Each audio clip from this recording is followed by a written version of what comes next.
Rrjetet sociale janë shndruar në një pasqyrë të një realiteti shqetësues. Ekspozimi i armëve dhe narkotikëve nga fëmijët dhe adoleshent po bëhet pa frikë. Qasje e lehtë në armë dhe ekspozimi i tyre pa ndjesi rreziku dhe me krenari tregon për një normalizim në shoqëri. Rrjetet sociale nuk janë vetëm dëshmitare, ato janë bërë skena kryesore të një rreziku që po rritet bashkë me fëmijët tanë.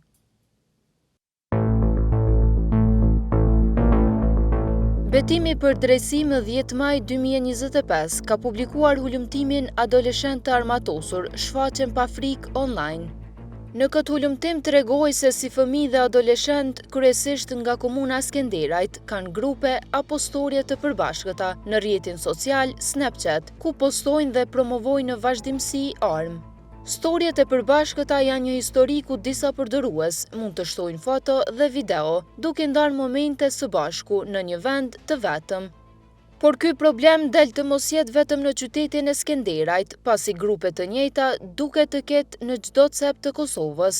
Pas publikimit të këtij hulumtimi, ekipi i betimit për drejtësi ka marrë qindra komente e mesazhe ku tregohet se ka grupe të tilla në çdo qytet, ku adoleshent postojnë armë e drogë.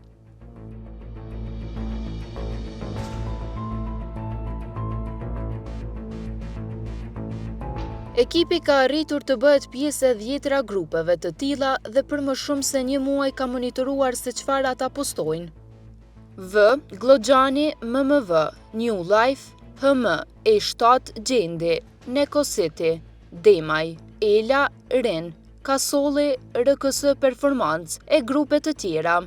Po në këto grupe, të rinjt kanë vazhduar të postojnë armë të zjarrit, armë të ftohta si thika, boksa e gjithashtu kanë promovuar edhe drogë.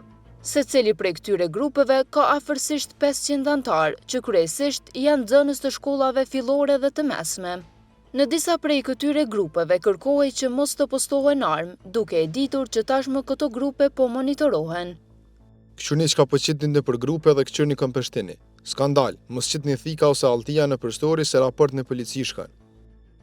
Grupet në qytetin e Skenderajt, si 02-shat, Trimqe, Albushe e grupe të tjera për të cilat ekipi kishte hulumtuar, janë mbyllur, por në qytetet tjera ndonë se disa prej fëmijëve kanë qenë më të kujdesshëm, prap disa prej tyre kanë vazhduar të postojnë.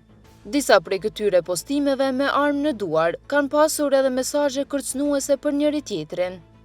Ja u dek të gjollë kur prekni ka shihu motrën ka me